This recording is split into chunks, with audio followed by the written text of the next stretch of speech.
Sa ngalan ng Ama, ng Anak, at ng Espiritu Santo. Amen. Sumainyo ang Panginoon. At sumainyo rin. Mga kapatid, minsan merong mga tao na kinihihiya nila ang kanilang kalagayan dahil hindi daw sila nag-aral, dahil hindi sila matalino, dahil wala silang alam. Pero hindi po ba dapat mas ikahiya natin kung masama ang ating ugali? Matalino ka nga, pero namamahiya ka ng iba. Marunong ka nga, pero marunong kang mandaya. Huwag mong ikahihiya na maliit ang iyong bahay, kung ito naman ay puno ng pagmamahal. Huwag mong ikahiya ang iyong sweldo, maliit man ito, kulang man ito, kung ito naman ay nanggagaling sa malinis at mabuting paraan. Huwag mong ikahiya kung wala kang alam, kung hindi ka nakapagtapos sa pag-aaral, kung alam mo naman na ikaw ay palaging sumusunod sa kagustuhan ng Diyos, kung alam mo naman na puno ng pananampalataya at pagmamahal ang iyong puso sa Diyos. Ano ang tunay na karunungan? Sinong tunay na matalino at marunong? Hindi siya yung tao na maraming kayamanan, na maraming pera, na matagumpay, hinahangaan ng iba. Pero ang tunay na marunong ay yung taong palaging nananalig sa Diyos at nagmamahal sa Panginoon. Sa mga napakaraming beses na kung saan nakalimutan natin ang karunungan na ito, sa mga pagkakataon na kung saan inuna natin na tayo ay kumita, na tayo ay makipag-unahan sa iba. Hilingin natin muli ang awa at pagpapatawad ng Diyos para tayo ay makita muli na karapat-dapat makatanggap sa mga banal na misteryo.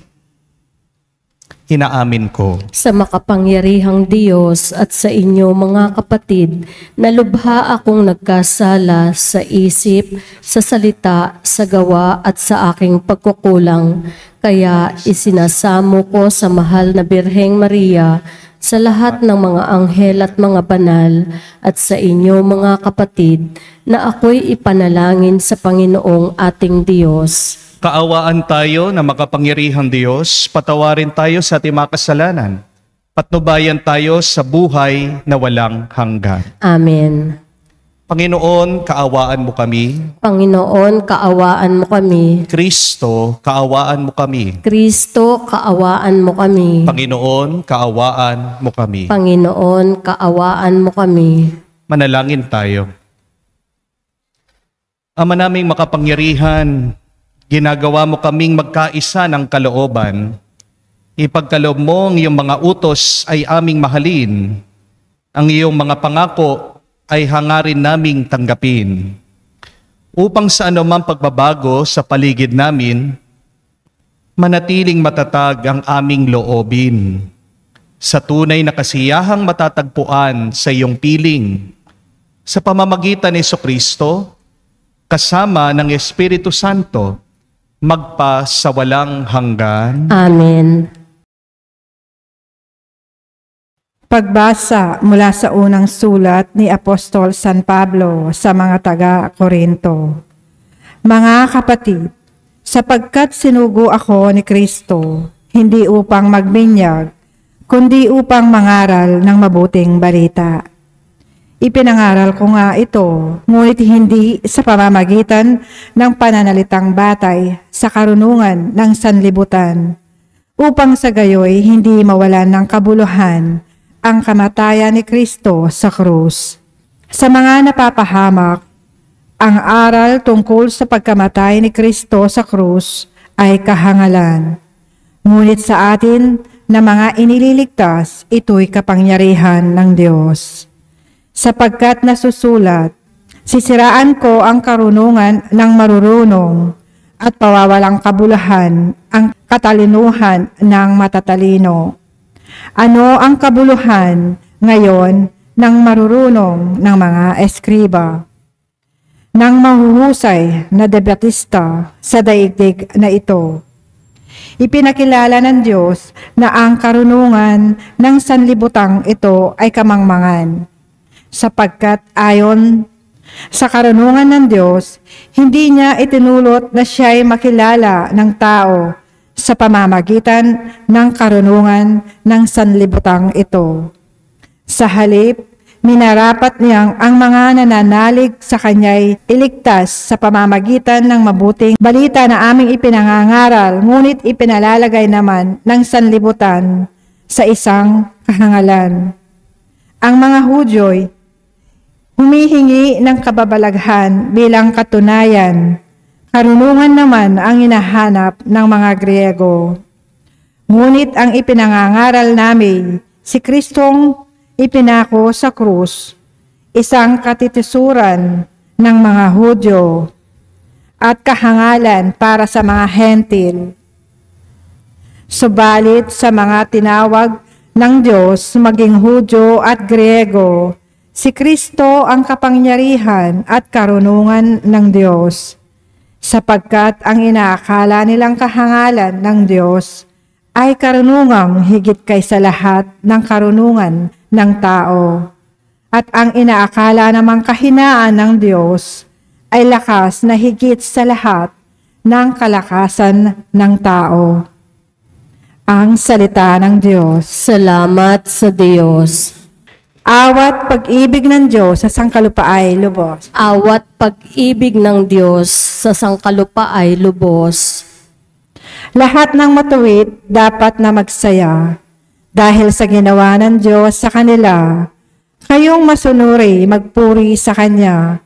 Ang Panginoong Diyos ay pasalamatan. Tugtugin ang alpat, awit ay saliwan. Awat pag-ibig ng Diyos sa sangkalupa ay lubos. Panginooy tapat sa Kanyang salita at maaasahan ang Kanyang ginawa.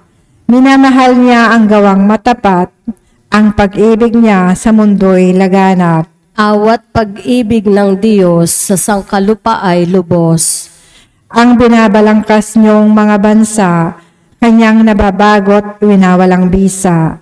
Ngunit ang mga panukala ng Diyos ay mamamalagit walang pagkatapos. Awat pag-ibig ng Diyos sa sangkalupa ay lubos.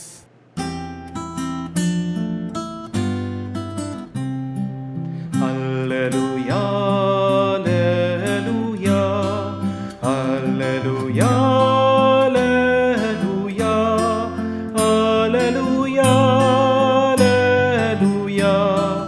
alleluia, alleluia, alleluia, alleluia, alleluia, alleluia. Manalangin walang humpay, samantalang hinihintay si Jesus na poong mahal. Alleluia, alleluia. Sumainyo ang Panginoon. At sumainyo rin. Ang mabuting balita ng Panginoon ayon kay San Mateo. Papuri sa iyo, Panginoon. Nung panong yun, sinabi ni Jesus sa kanyang mga alagad ang talimhagang ito. Dito maitutulad ang pagpasok sa kaharian ng Diyos. May 10 dalagang lumabas upang sumalubong sa lalaking ikakasal. Bawat isa ay may dalang ilawan. Ang 5 sa kanila hangal at ang 5 ay matalino. Ang mga hangal ay nagdala ng kanilang mga ilawan, ngunit hindi nagbaon ng langis.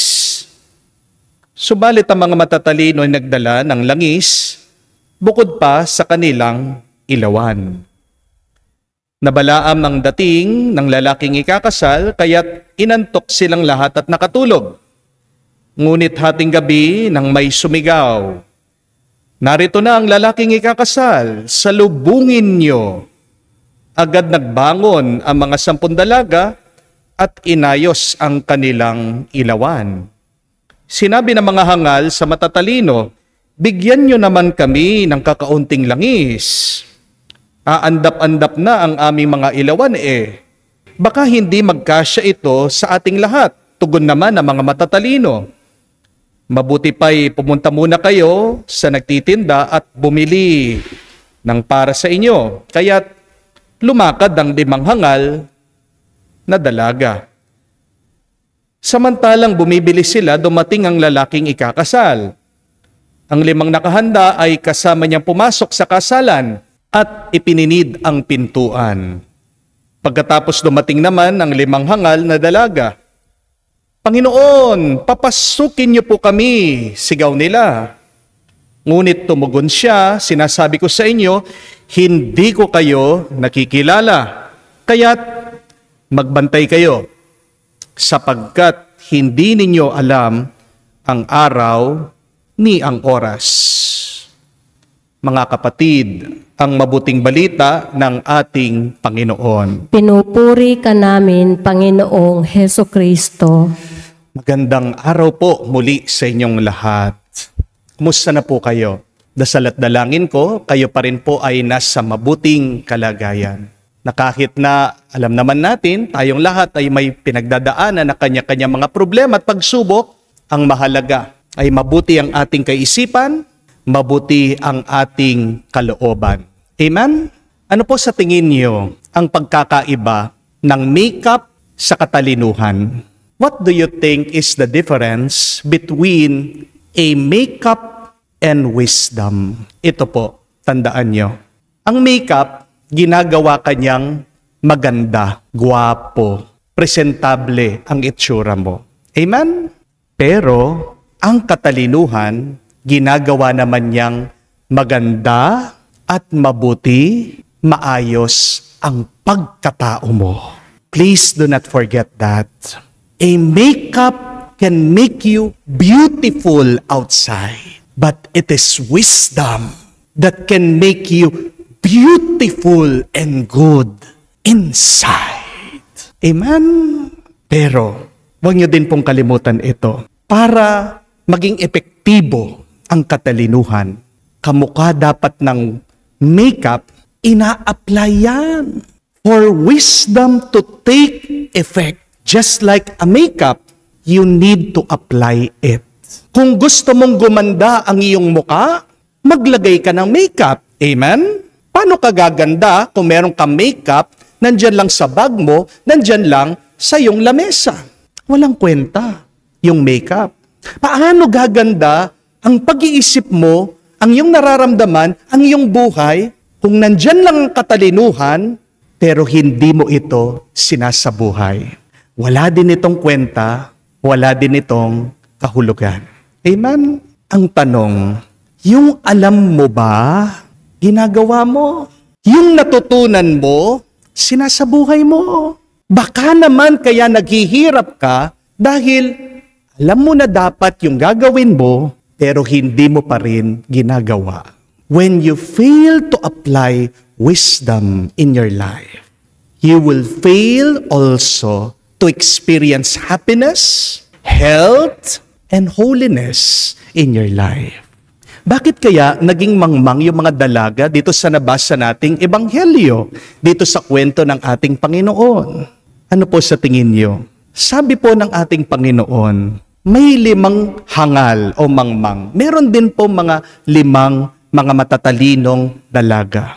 Anong pagkakaiba nitong dalawa? Bakit naging hangal yung 5 dalaga? Bakit yung 5 napakatalino nila? Simple lang po. Yung mga mangmang, yung mga hangal, alam nila ang dapat nilang gawin. Alam nila na gagabihin sila. Alam nila na dapat meron silang ekstrang langis. Pero hindi nila ginawa yung alam nila. Hindi sila nagbaon ng ekstra. Habang yung mga matatalino, alam nila na gagabihin sila, alam nila na kailangan nila ng ekstrang langis, yun yung ginawa nila. Yun yung sinundan nila. So, the difference is, of the foolish and the wise, is the application of knowledge. Kaya nga po, magandang itanong ito. Ano ba yung mga alam natin na mabuti, pero hindi natin ginagawa? Ano yung mga alam natin na tama, pero hindi natin sinasabuhay o ina-apply sa ating pang-araw-araw na pamumuhay? Napakagandang tanong po niyan. Ano yung alam kong mabuti? Ano yung alam kong tama? Pero hindi ko ginagawa. Yung mga iba nakakatawa. Kumukuha po ng kaha ng sigarilyo. Ano yung nandoon sa sigarilyo? Nakasulat na po, smoking kills. Pero naninigarilyo pa rin. Ano pong tawag nyo doon? Walang iba kung hindi katangahan. Pasensya na po for the term. Pasensya na po doon sa salita. Alam na po ng iba, nakakasira ng atay ang alak. Alam na po ng iba, nakakasira ng tamang pag-iisip, pag-iinom ng alak. Pero patuloy pa rin sa paglalasing. Anong tawag niyo po dyan? Walang iba kung hindi katangahan. Alam na ng iba na nasasaktan nila ang kanilang mga misis o kanilang mga asawa dahil sa kanilang hindi pagiging tapat. Pero patuloy pa rin sila sa panloloko sa kanila. Anong tawag nyo doon? Walang iba kung hindi katangahan. Alam mo na nasasaktan mo ang iyong mga magulang dahil sa iyong paglalaban sa kanila, pagsasagot-sagot sa kanila, nawawalan ka na ng galang at respeto sa mga nakakatanda sa iyo. Pero patuloy pa rin ang tigas ng iyong ulo. Anong tawag mo doon? Walang iba kung hindi katangahan. Alam na po natin ng mga basura natin nagiging sanhi ng pagbaha. Pero patuloy pa rin tayo sa pagtatapon na wala tayong pakialam. Anong tawag natin dyan? Walang iba kung hindi katangahan. My dear friends, failure to apply knowledge is foolishness. Hindi po katalinuhan ang paggawa ng kasamaan. Amen? But in addition, foolishness is following fools. Hindi ka tatalino sa pamamagitan ng pagsunod mo sa mga mangmang at sa mga hangal. Paano ka nagiging mangmang? Sa pagsunod sa mga ibang mangmang. Bakit ka naging tanga? Kasi nakinig ka sa payo ng mga tanga. If you want to be wise, my dear friends, please listen carefully. You must follow wise people. Kaya nga po sa Ebanghelyo, ang ating Panginoon gumamit ng numero, gumamit ng bilang. Bakit po ang mga mangmang, 5 sila? Bakit ang mga matatalino, 5 sila? Ang tinuturo sa atin ng Panginoon dito, nagiging mangmang ka dahil sa pakikisama mo sa ibang mangmang. Nagiging matalino ka dahil sa pakikisama mo sa ibang matatalino. Tandaan niyo po yan. Mag-ingat kayo sa mga pinakikisamahan niyo because we become the people that we are with. Kaya tandaan niyo po ito. Kung gusto mong yumaman, kanino ka dapat makinig at sumunod? Di ba? Sa mayaman? Kung gusto mong gumanda, sumeksi, sino dapat ang pakinggan mo? Sino dapat sundan mo? Siyempre, yung maganda. Siyempre, yung sexy. Kung gusto mong tumalino, sino dapat ang pakinggan mo at sundan mo? Di ba dapat yung matalino? Magpapaturo ka ba na pumayat sa isang mataba? Hindi. Ano pong mararamdaman nyo kung kayo po ay pupunta sa gym at makikita mo ang instructor doon, napakalaki ng tiyan, triple yung baba, mag-gym ka pa ba? Magdududa ka, hindi po ba? Paano ka makakapunta sa abroad? Paano ka papasa dyan sa iyong visa? Makikinig ka ba doon sa mga bumagsak at wala pang visa? Di ba hindi? Magbabago ba ang buhay mo kung nakikinig ka sa mga babisyo? Di ba hindi? May napakagandang kasabihan. Tandaan niyo po that the most expensive thing that you can do is to associate yourself with the wrong people. Malulugi ka. Mauubos ka, mabibigo ka. Yan ang pinakamalaking pagkakamali na pwede mo magawa sa iyong buhay. Yung nakikisama ka, sumusunod ka at nakikisalamuha ka sa mga maling tao. Amen? Ask yourself that question. Who do I associate with? Who are within my circle? Who are my friends? Sabi po ng unang pagbasa, sulat ni San Pablo sa mga tao ng Corinto, the foolishness of God is wiser than human knowledge. Kung gusto mo talagang tunay na maging matalino, unahin mo palagi pakinggan, sundan ang Diyos. Dahil kahit nagaano pa katalino sa tingin mo, yung mga napapanood mo dyan sa YouTube, sa Facebook, sa TikTok na sinasabi sa'yo, yayaman ka, aasenso ka, aangat ang iyong buhay. Walang sinabing mga yan. Pag ang Diyos na ang nagsalita. Amen? Yung katalinuhan natin, yung alam natin, katiting lang yan dun sa alam ng Diyos. Yung katalinuhan natin, dumi lang yan, alikabok lang yan sa katalinuhan ng Diyos. Magtiwala tayo palagi sa katalinuhan ng Diyos. Di po ba siyang nagsasabi na huwag tayong magtiwala sa ating alam? Kailangan tayong palaging maniwala at magtiwala na ang Diyos, mas mabuti ang plano niya para sa atin. Amen? Hindi ko po alam kung alam nyo ang bansang El Salvador. Ito po ay binansagan bilang the murder capital of the world. Nakakatakot pong bansang ito. It's a very dangerous country. Papiligro po na lumalakad paggabi. Bakit po hinirang na murder capital of the world ang El Salvador? Kasi po napakaraming mga drug addict, mga gang. Alam niyo po ba kung ilan yung mga homicide o pinapatay doon araw-araw? Meron po silang average of 80 people being killed every day. Araw-araw po yun. Sometimes it is even more. Pero ngayon po, dahil nagkaroon po sila ng eleksyon bago na ang kanilang presidente, ang pangalan po ng presidente nila ay si Bukele. Bigla pong nagbago ang kanilang bansa. Ngayon po, yung dating tinatawag nila the murder capital of the world is one of the safest country in all of the world. Ano po ang ginawa ni President Bukele? Nung pong siya ihinalal, ang unang-unang sinabi niya sa kanyang talumpati, pinaalala niya sa mga tao, that we should seek God's wisdom always. Sabi po niya sa mga tao, kung gusto po natin na tayo ay umasenso, tayo po ay umangat, kung gusto po natin na mapabago natin ang ating bansa, kailangan natin palaging hangarin, hanapin, pakinggan ang katalinuhan ng Diyos. Yun po yung first priority niya. Hindi po niya sinabi na alisin natin ang corruption, hindi po niya sinabi na tayo mag-invite na maraming investors, na uunawaan po niya na pag wala ang katalinuhan ng Diyos, wala, bigo ang lahat. Alam niyo po, yun yung milagro. Nagkaroon po ng transformation, ng conversion, ng change.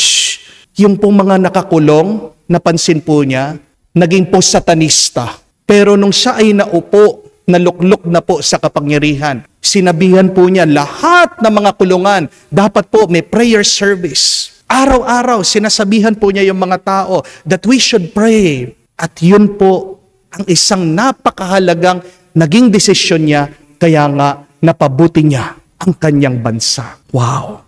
Isn't that amazing? Napakaganda po, no? Kaya kailangan nating matandaan ito. Kaya kailangan natin maunawaan ito. Kung gusto mo din na mabago ang iyong buhay, unahin mo na makinig ka, sumunod ka sa katalinuhan ng Diyos. Don't be just smart, but be wise.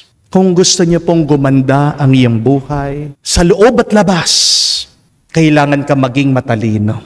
At paano magiging matalino? Kailangan nating magpaturo at sumunod palagi sa Diyos. Amen?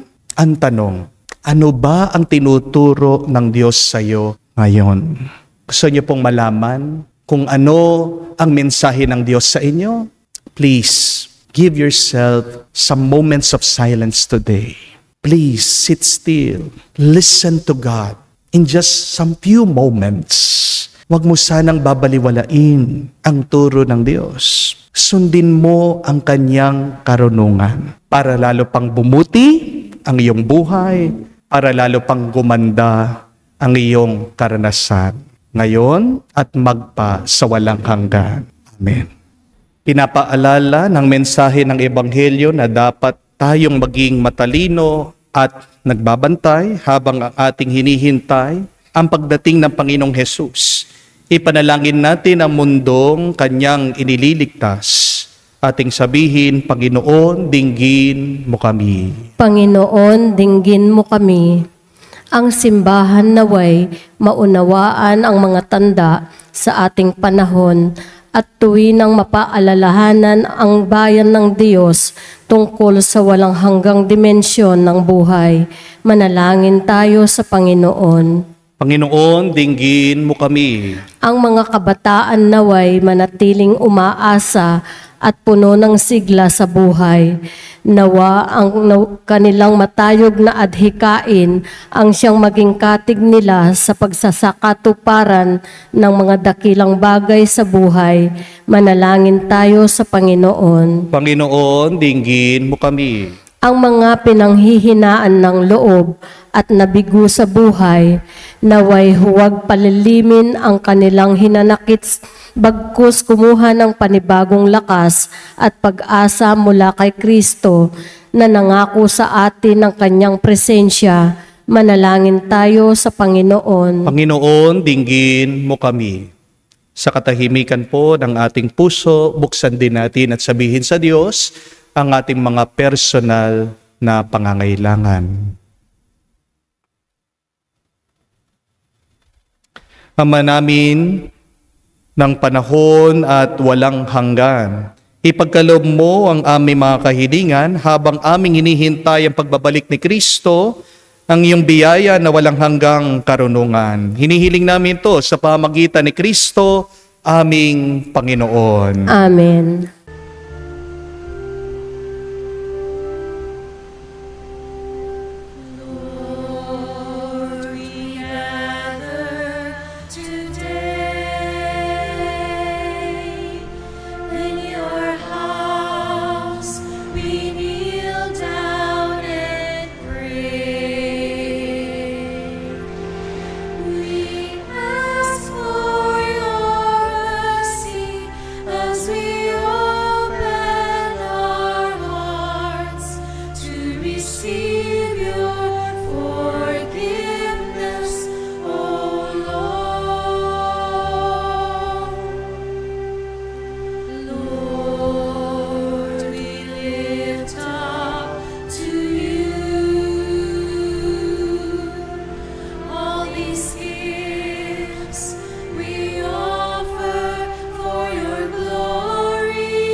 Manalangin kayo mga kapatid, para ang ating mga paghahain ay kalugdan ng Diyos amang makapangyarihan. Tanggapin nawa ng Panginoon itong paghahain sa iyong mga kamay sa kapurihan niya at karangalan sa ating kapakinabangan at sa buong sambayanan niyang banal. Ama naming lumikha, pinagkamit mo kami ng iyong pagkupkop, pakundangan sa isang pamalagi ang paghahandog. Kaya't sa iyong sambayanan ay iyong ipagkaloob ang pagkakaisa at kapayapaang nagbubuklod, bunga ng aming mga alay na iyong kinalulugod. Sa pamagitan ni Jesucristo kasama ng Espiritu Santo, magpa sa walang hanggan. Amen. Sumainyo ang Panginoon. At sumainyo rin. Itaas sa Diyos sa inyong mga puso at diwa. Itinaas na namin sa Panginoon. Pasalamatan natin ang Panginoong ating Diyos. Marapat na siya ay pasalamatan. Ama naming makapangyarihan, tunay nga marapat ikaw ang aming pasalamatan sa iyong paglingap at kagandahang loob. Ang tao'y nilikha mong pinangasiwaan sa sansinukob. Sa hangad mong siya'y iwastong lubos. Siya'y pinagdusa mo sa kanyang pagtalikod. Sa iyong paggiliw, iyong ipinahintulot na makabalik siya sa pamamagitan ni Kristo Jesus. Kaya kaisa na mga anghel na nagsisiawit ng papuri sa iyo, nang walang humpay sa kalangitan, kami nagbubunyi sa iyong kadakilaan.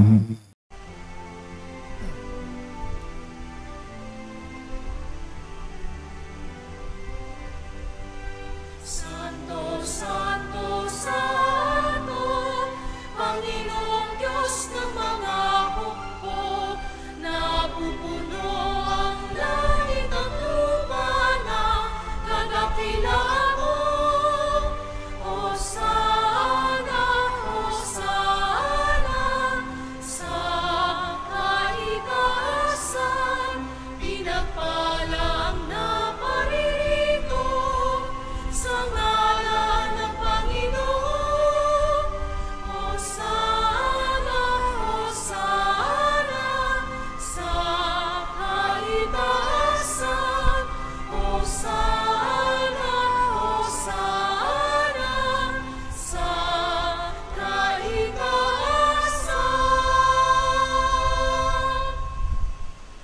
Ama naming banal, ikaw ang bukal ng tanang kabanalan. Kaya't sa pamagitan ng iyong Espiritu, gawin mong banal ang mga kaloob na ito upang para sa amin maging katawan at dugo ng aming Panginoong Heso Kristo.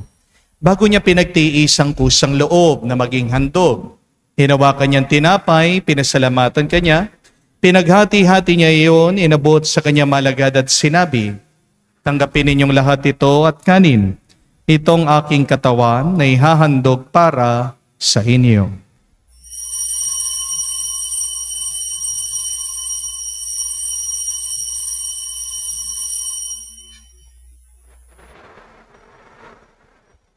Gayon din naman, nang matapos ang hapunan, hinawakan niya ang kalis, muli kanyang pinasalamatan.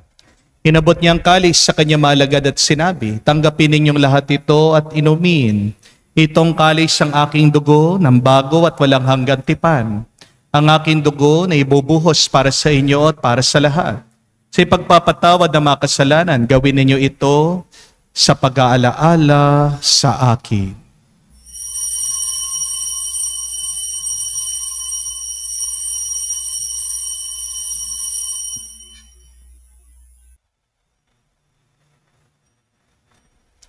Ang misteryo ng pananampalataya. Aming ipinahayag na namatay ang iyong anak, nabuhay bilang Mesiyas at magbabalik sa wakas para mahayag sa lahat. Ama, ginagawa namin ngayon ang pag-alaala sa pagkamatay, muling pagkabuhay ng iyong anak. Kaya tinialay namin sa iyong tinapay nagbibigay buhay at ang kalis na nagkakaloob ng kaligtasan. Kami nagpapasalamat dahil kami iyong minarapat na tumayo sa harap mo para maglingkod sa iyo. Sinasamo namin kami magsalo-salo sa katawan at dugo ni Kristo ay mabuklod sa pagkakaisa sa pamamagitan ng Espiritu Santo. Amalingapin mong iyong simbahan laganap sa buong daigdig. Puspusin mo kami sa pag-ibig. Kay San Francesco, ang aming Papa, Florentino, aming Arsobispo, at ng Tanang Kaparian. Alalahanin mo rin ang aming mga kapatid na nahimlay, may pag-asang muling mabubuhay. Gayon din lahat ng mga pumanaw, kaawan mo't sina't patuloyin sa iyong kaliwanagan. Kaawan mo't pagindapating kaming lahat makasalo sa iyong buhay na walang wakas. Kaisa na mahal na Birhen Maria, Ina ng Diyos, kaisa na mga apostol at lahat ng mga banal na namuhay dito sa daigdig na kalugod-lugod sa iyo. May pagdiwang nawa namin ang pagpupuri sa ikararangal mo sa pamamagitan ng iyong anak aming Panginoong Heso Kristo. Sa pamamagitan ni Kristo, kasama niya at sa Kanya, ang lahat ng parangal at papuri ay sa iyo, Diyos Ama, makapangyarihan, kasama ng Espiritu Santo, magpasawalang hanggan. Amen, amen, amen. Sa nakakagaling na utos sa turo ni Jesus sa Panginoon natin na Diyos, ipahayag natin ng lakas loob.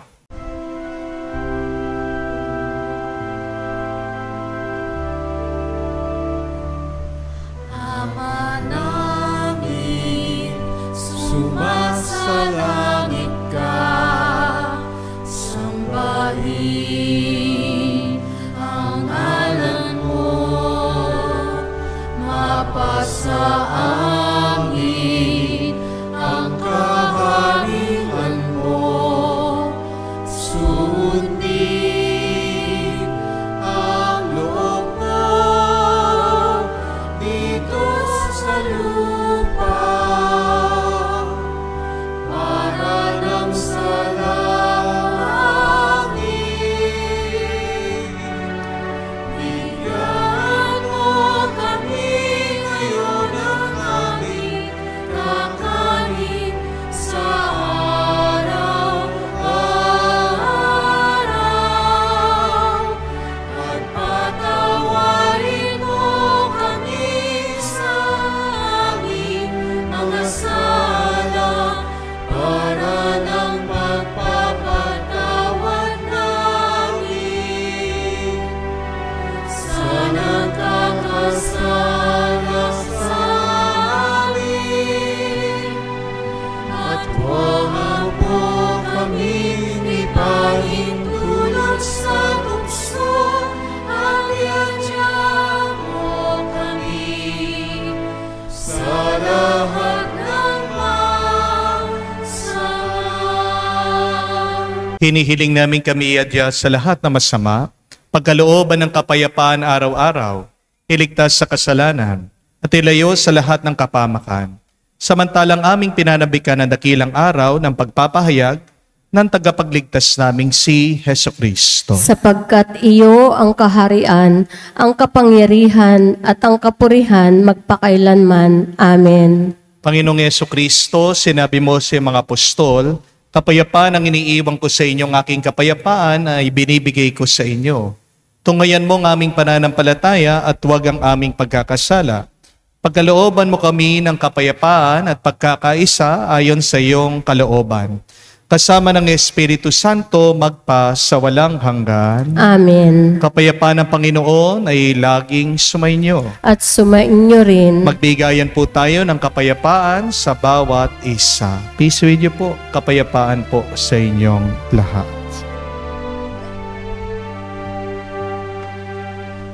Kordero ng Diyos na nag-aalis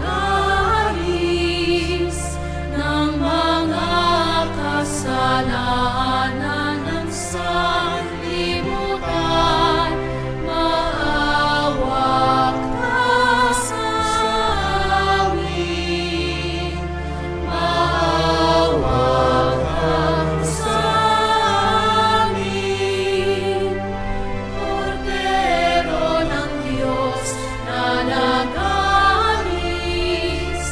ng mga kasalanan ng sanlibutan, maawa ka sa amin. Maawa ka sa amin. Kordero ng Diyos na nag-aalis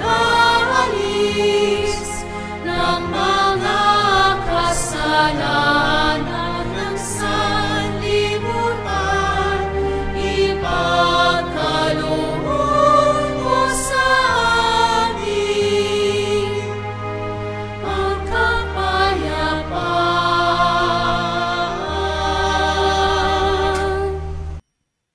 Mga kapatid, naririto ang ating Panginoong Yeso Kristo, ang Kordero ng Diyos, nag-aalis sa mga kasalanan ng sanlibutan.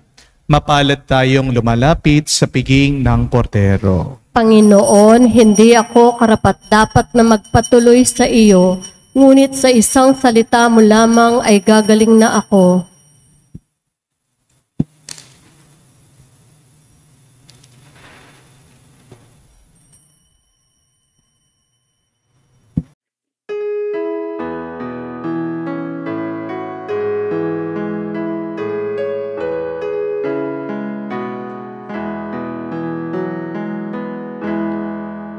Tinanggap ko ang buhay na Diyos, puso ko ay nakalahak.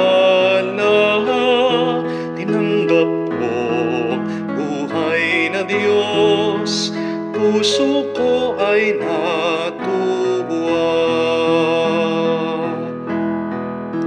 Tinapay siya ng buhay, hinati at binigay para mangbigay buhay. Huwag mangamba kailanman. Tinanggap ko buhay na Diyos, puso ko ay nagalak. Tinanggap ko buhay na Diyos, puso ko ay natuwa.